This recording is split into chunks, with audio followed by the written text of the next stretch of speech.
Israel, siglo IX a.C. Una importante cordillera junto al mar Mediterráneo llamada Monte Carmelo. Un hombre que hace 3 años había declarado que la lluvia cesaría. Una tierra que hasta ese momento había sido próspera. El Monte Carmelo traduce vida, fruto. Era un lugar verde donde todo lo que se sembraba crecía. Era el lugar favorito de Elías para orar.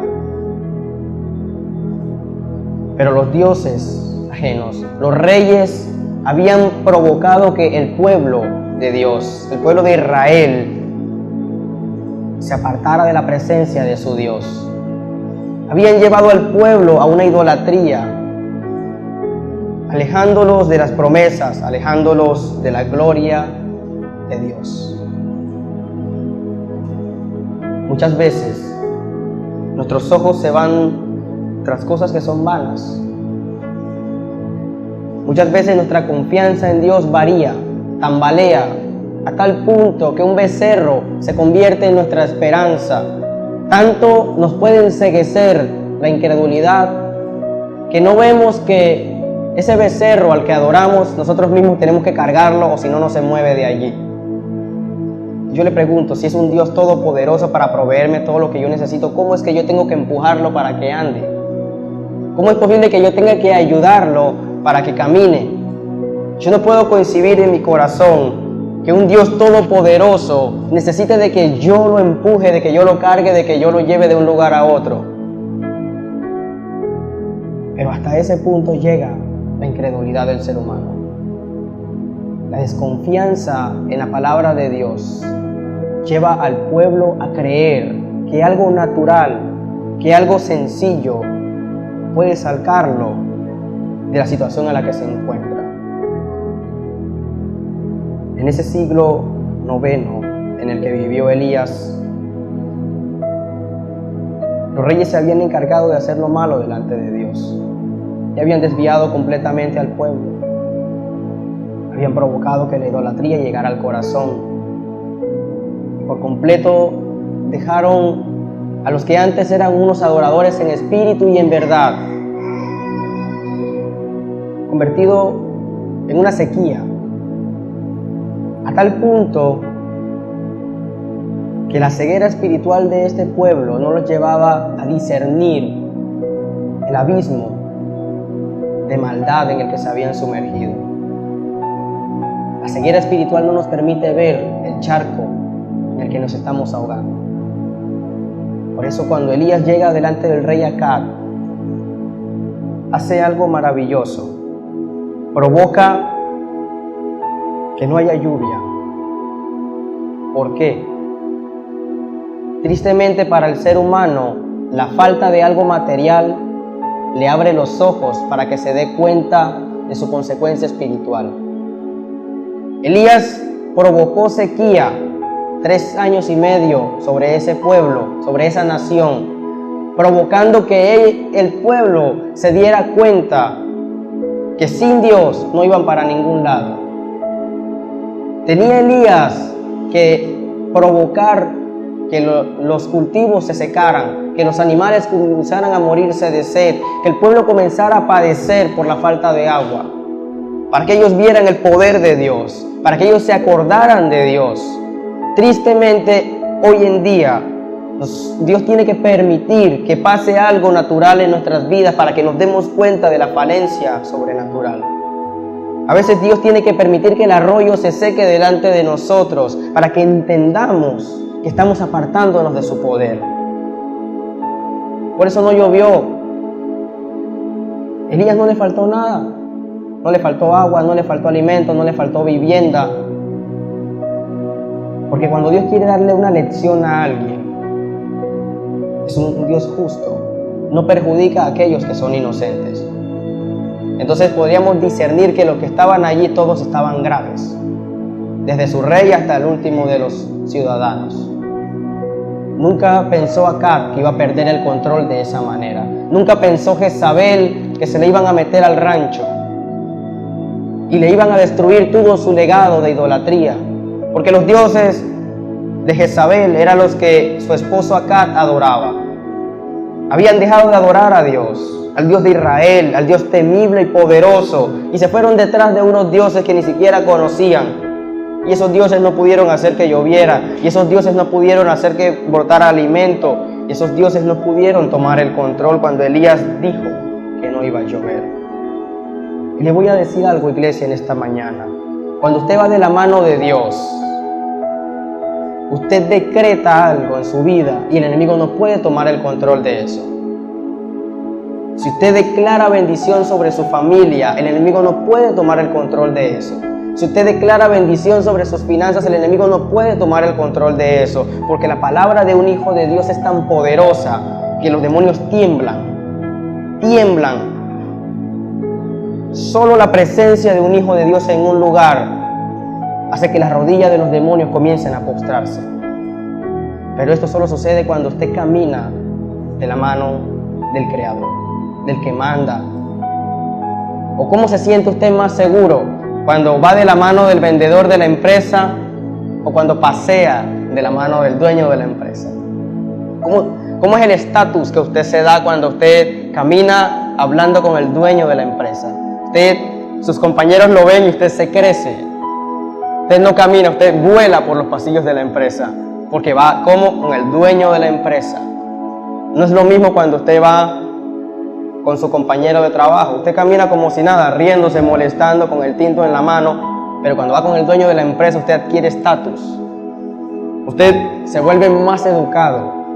Usted no toma tinto, toma agua aromática. Es fino. ¿Sí? Usted ya no coge el pocillo con la mano completa, sino que toma el vasito delicadamente delante del dueño de la empresa y camina así. Eso sucede cuando vamos de la mano de Dios. Adquirimos un estatus tan alto que los que están abajo van a querer subir a donde estamos nosotros. Usted tiene que brillar de tal manera que los que están en oscuridad quieran pasarse a su luz. Entonces Elías le dijo a Acab: sube, come y bebe, porque una lluvia grande se oye.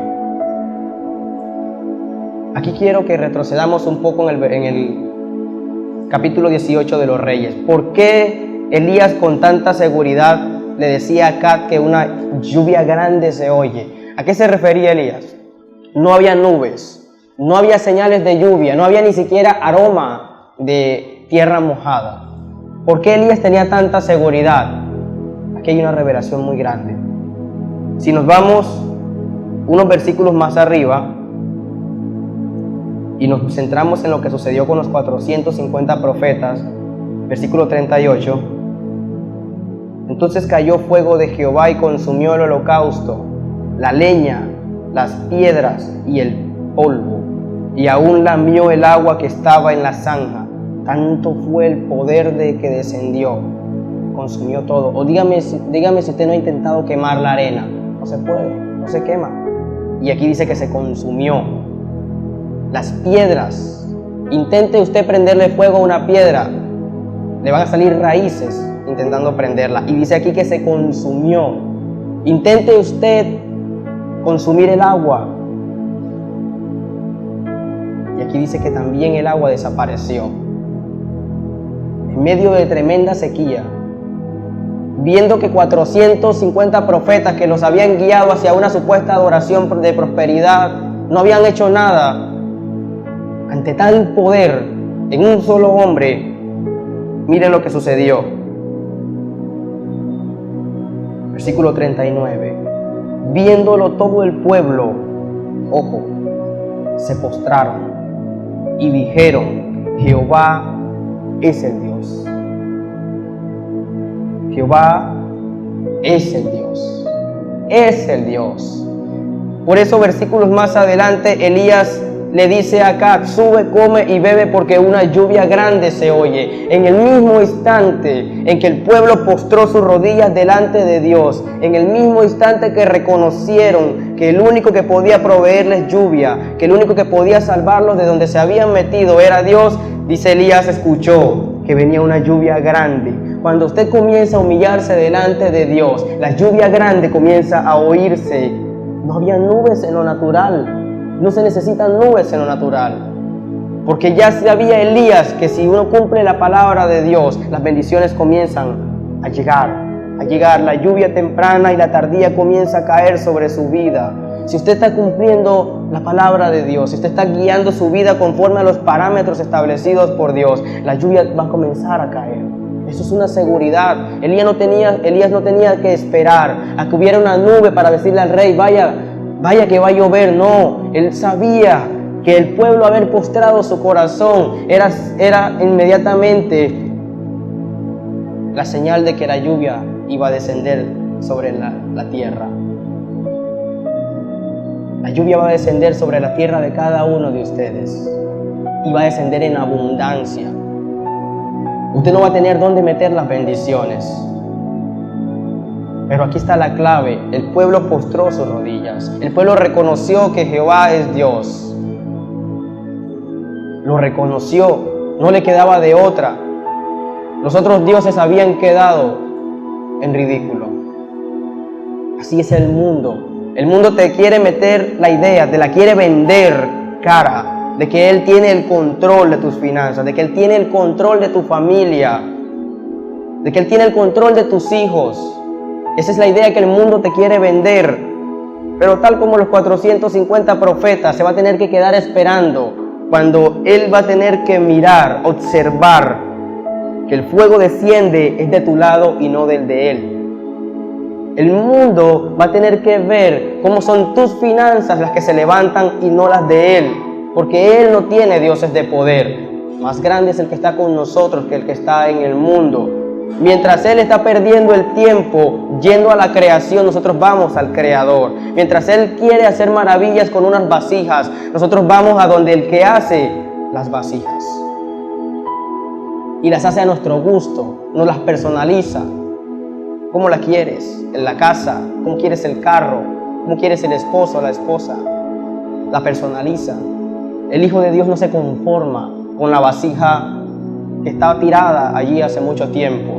El Hijo de Dios va a donde el alfarero y le dice, yo quiero una vasija de tal color, de tal estatura, de tal capacidad. Pero eso usted lo hace cuando usted conoce que su Creador es el único que le puede a usted proveer. Si usted se alinea con los principios de Dios, toda esa lluvia va a caer sobre usted. Usted se da el lujo de llegar donde el alfarero y pedir vasijas como usted quiera. Pida a su esposo como usted quiera. Pida esa casa como usted quiera. Que para Dios eso no es imposible. ¿Saben cuál era el problema real de este pueblo? Que no estaban adorando a Dios. Y por eso estaban metidos en problemas. Solo fue que se postraran, inmediatamente todo comenzó a cambiar. Todo comenzó a cambiar, inmediatamente postraron su corazón. Todo esto que sucedió estaba bajo el contexto de las promesas. Miren, en el contexto de las promesas pueden suceder muchas cosas, incluso puede pasar mucho tiempo, pero nada debe hacernos olvidar lo que Dios prometió. Elías tenía la seguridad de que si él oraba de nuevo iba a llover. Lo que les decía hace unos días, usted tiene que postrarse con la seguridad de que Dios va a obrar, o si no los demonios se van a burlar de usted.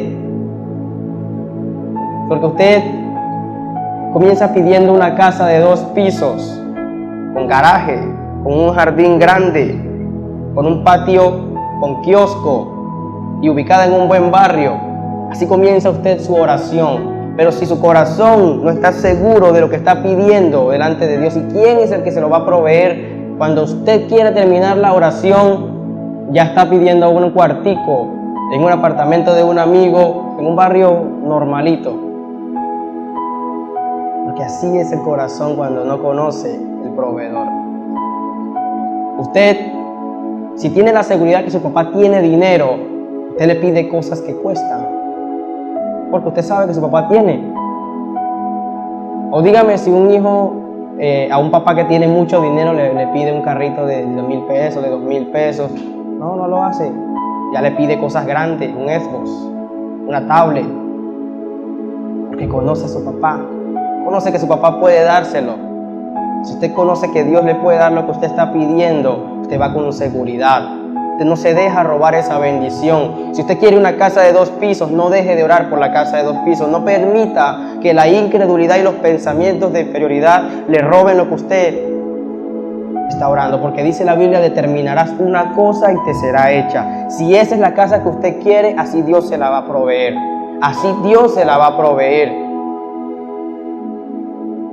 Solo usted tiene que meterse en el corazón de que para Él no hay nada imposible. Lo único que tiene que hacer usted es caminar rectecito delante de Él. Alíñese. Así como el joven se alinea lavando los platos en la mañana, cocinando en el mediodía, así como el joven se alinea arreglándole la ropa a la mamá en la tarde porque le está pidiendo permiso para la fiesta de la noche, porque el joven normalmente se alinea es para pedir un permiso. Ese día está juicioso. Ese día, si su mamá le dice vaya a la tienda, ese día no dice nada, va a la tienda, porque él sabe que tiene que pedir un permiso. Pero cuando no va a pedir permiso, vaya a la tienda, que vaya Jesús, que vaya. Comienza uno a nombrar a todos los hermanos. Así somos nosotros. Si nos alineamos delante de Dios, ¿qué no nos da Dios? ¿Qué no nos da? Si aún en nuestra infidelidad, si aún en nuestros errores nos bendice, ¿cuánto más no nos va a bendecir si nos portamos bien con Él?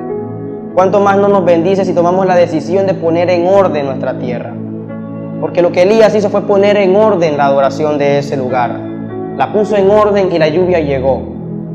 Si usted pone en orden su vida y comienza a arreglar aquellos detallitos que tiene delante de Dios, la lluvia llega. Es así de sencillo, esa es la fórmula. Lo que muchos todavía no han entendido, están gastando dinero en estudios para buscarlo, aquí el Señor se lo trae en su palabra. Y les voy a dar unos tips para que usted comience a arreglar esos problemitas que tiene delante de Dios. Comience a ajustar cuentas con el Señor. Primero, Elías se apartó solo.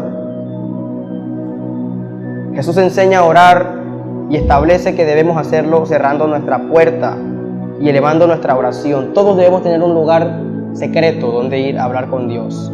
Tenemos un lugar secreto donde vamos a pelear la bendición. Elías, después que le dijo a Acab, vaya que va a llover, Elías se fue a su lugar favorito, al monte Carmelo, a orar. Ese era su lugar. Usted debe tener un lugarcito, no importa lo grande o lo pequeño, pero tenga un lugar donde usted va a hablar con su Creador, donde usted va al alfarero a pedirle la vasija como a usted le gusta, del arquitecto a pedirle la casa como a usted le gusta, donde el dueño del concesionario a pedirle el carro como a usted le gusta. Debemos apartarnos. Segundo, Elías se humilló. Dice aquí el versículo, y postrándose en tierra puso su rostro entre las rodillas.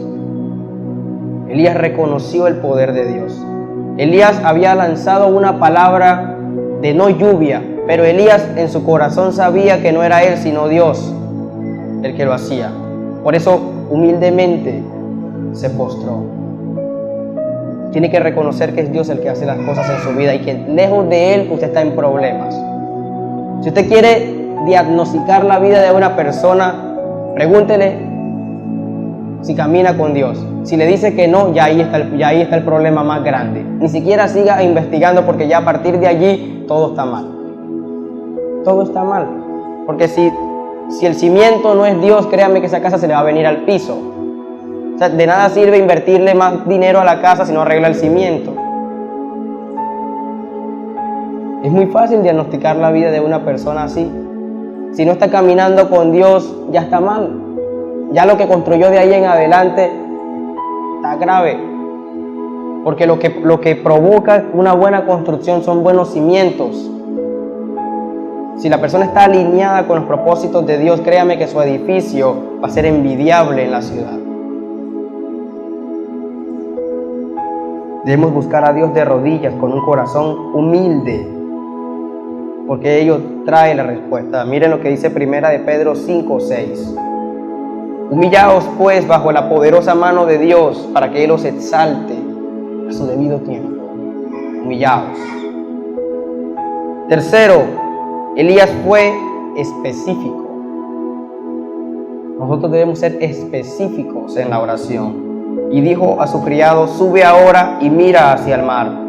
¿Por qué no le dijo, mira a la montaña, mira el prado, mira el jardín del vecino? Porque Elías estaba orando, ¿por qué? Por lluvia. ¿De dónde viene la lluvia? Del mar. ¿Hacia dónde tenía que mirar el criado? Hacia el mar. Específico. Tenga su oración, dele dirección específica. Señor, dame una esposa. ¿Pero cómo la quiere? No, dame una esposa. Y el Señor le manda a la esposa, Señor, pero es gordita. No, yo la quería delgada, pero yo te pregunté que cómo la querías. Señor, dame una casa. Y el Señor le da una casa de 1 piso. Señor, yo la quería de 2 pisos, pero no me dijiste cómo la querías. Sé específico. Sí, sé específico, porque no sea que usted orando por lluvia se le llene la casa de arena. Ser específico sin lugar a duda demuestra fe. ¿Por qué? El temor lo lleva a usted a tambalear. Lo que le decía ahorita, comienza orando por una casa de 2 pisos y la falta de fe lo lleva a pedir por un cuartico. ¿Usted cree que Dios no le puede proveer para una casa propia de 2 pisos, sino que Dios tiene apenas unos cuantos centavitos en el bolsillo para alquilar un cuartico en un pensionado? Y Dios tiene poder sobre todas las cosas. Demostremos la fe en Dios, mantengamos firmeza en lo que estamos pidiendo. Eso demuestra fe, seguridad en que Dios nos lo va a dar. Cuarto, Elías fue persistente. Esto es una característica de todo aquel que quiere tener novia o novio. Conquistar no es tan fácil. No es tan fácil. Realmente no. Pareciera que hoy en día fuera muy sencillo, pero realmente es un desafío. Usted tiene que desafiarse a sí mismo para poder hacer feliz a esa persona. Por eso usted debe ser persistente hasta el matrimonio. Ya del matrimonio para allá, al menos usted selló la unión. No se va a relajar, pero al menos selló la unión. Antes del matrimonio usted está en riesgo. Hasta el último momento en que el sacerdote no diga los declaro marido y mujer, usted está en riesgo de que su esposa salga corriendo del altar. Usted está en riesgo. Sea persistente. Hasta el último instante, antes de la bendición, el demonio se la puede robar. Jesús estaba a unos cuantos días de empezar su ministerio. ¿Y quién se le apareció? Satanás. ¿Por qué no se le apareció el primer día en el desierto? Porque Satanás espera hasta el último instante, a donde puede hacer más daño. Cuando usted ya está a las puertas de su casa, entrando, tocando la cerradura de la puerta, pero algo pasa. Y de repente, un suceso sobrenatural y una llamada de celular lo distrae. Y es el arquitecto que le dice: perdone señora, pero la envié a la casa que no era. Y usted le va a decir al arquitecto: un momentico señor, aquí el que me tiene que perdonar es usted, pero yo llevo años orando por esta casa tal cual como yo se la pedí a Dios. Así que revise sus papeles. Revise sus papeles porque esa es la casa que Dios me prometió que me iba a dar. Un momentico señora, voy a revisar los papeles. Señora, discúlpeme, sí, me equivoqué. Ese es el número de su casa. Usted estuvo a punto de perder la bendición. Usted estuvo a punto de renunciar a lo que Dios le había dado. Usted tiene que tener firmeza en lo que Dios, seguridad en lo que Dios le entregó. Porque si no, cuando Josué hubiera entrado a la tierra de Canaán a tomar posesión de ella y le digan: ¿ustedes qué vienen a hacer a esta tierra? Hubiera dicho Josué: no, perdone, nos equivocamos de tierra, nos equivocamos, perdone, discúlpenos, ¿sí? No, Josué dijo: venimos a tomar posesión porque esta es la tierra que Dios nos dio. Esos son los que creen en Dios. Elías fue expectante. Elías fue un hombre que tenía claro quién era el que caminaba con él. Después de un tiempo comenzó a ver una pequeña nube. Después de 7 veces el criado miró hacia el mar. En la última vez vio una pequeña nube por allá, pero de esas nubes que uno se ríe de ellas, no va a llover. Sí. Y dijo Elías: uy, corramos porque se vino el aguacero. La fe de Elías hizo que lloviera. Y entonces sucedió que los cielos se oscurecieron con nubes y viento y hubo una gran lluvia. Y todo sucedió al último instante, pero Elías lo había creído desde el principio. Al creer y hacernos adultos, al crecer, vamos perdiendo la expectativa y nos llenamos de incredulidad, limitando la promesa de Dios a nuestras posibilidades, olvidando que Dios es autor de lo imposible. Miren cómo son los niños. El niño en su inocencia le pide la bicicleta para diciembre, pero el niño no le pregunta cuánto dinero tiene usted en el bolsillo para la bicicleta. Usted le dijo, te voy a comprar esa bicicleta que está allí. Y el niño se pone a razonar en si el papá tiene el dinero para dársela. No se pone. Él creyó en que el papá se la iba a dar. Y él cree tanto que va y le cuenta a sus amigos con gran alegría que su papá le va a comprar una bicicleta. O sea, todavía lo compromete más. Cuando usted cree en las promesas de Dios y usted comienza a hablarle a sus amigos, Dios me va a dar una casa de 2 pisos, como yo se la pedí, te compromete más a Dios, porque te está comprometiendo su palabra. Entonces dice Dios, ni modo, tocó darle la casa. Comience a tomar seguridad de lo que usted está pidiendo. Yo mismo he tenido que arrebatarme en este punto, porque yo comencé a pedirle cosas a Dios, y cosas grandes. Y cuando vine a ver, estaba pidiendo cosas pequeñitas. Ya estaba negociando con Dios. Bueno, Señor, al menos envíame a la esposa, aunque sea morenita, aunque sea... Así comienza uno. Con tal de tener las cosas al lado, uno comienza a negociar con Dios. Pero así no suceden las cosas en el reino de los cielos. Allá, si usted pide una cosa es la que le van a dar. No comience usted a variar, porque después usted va a dar testimonio de que Dios da cosas pequeñitas, pero fue usted el que renunció a las cosas grandes. ¿Qué tal Josué en una carpa con ese poco de gente en Egipto? Y se le acercan y le preguntan, Josué, ¿qué pasó con Canaán? No, es que la gente ya no nos dejó entrar. Moremos aquí con las carpas. Al menos, mire, ve, y comienza uno, como les decía, las excusas. Comienza uno y le dice, pero mira, aquí tenemos el mar cerca. Pero mira, tenemos árboles frutales. Comienza uno a engrandecer con incredulidad para excusarse, porque no está satisfecho con lo que le pidió. Con lo que tiene no está satisfecho, pero usted, para no quedar mal, comienza a tratar de ver, no, así no son las cosas con Dios. Dios no trabaja así. Usted no tiene que excusar a Dios de ninguna manera. Usted no tiene que intentar no hacer quedar mal a Dios, porque eso sería como decir que Él no tuvo el suficiente poder para ayudarlo y usted tiene que excusarlo. Como uno excusa al amigo, excusa al papá. Cuando el papá no pudo hacer algo, entonces la mamá lo cubre. El papá no le pudo dar la bicicleta, entonces la mamá lo cubre como que, hijo, pero ya el mes entrante sí.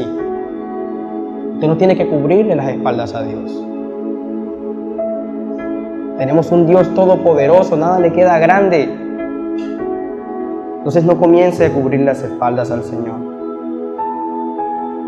El llamado que Dios nos hace hoy es a ser hombres y mujeres apartados para Él, a no olvidar nunca lo que nos llevó a dejar muchas cosas por seguir a Cristo y a seguir confiando y esperando, ya que sin ninguna duda Él cumplirá su propósito en nosotros, así como lo hizo con Elías. Si usted ha dejado muchas cosas por seguir a Cristo, eso tiene recompensa, porque muchos no lo han hecho. Lo que usted ha hecho hoy, de apartar esta mañana de domingo para venir a adorarlo, para venir a escuchar su palabra, eso muchos no lo hacen. Y eso le debe dar seguridad a usted a la hora de orar. Eso debe darle poder y autoridad a usted a la hora de pedirle algo a Dios.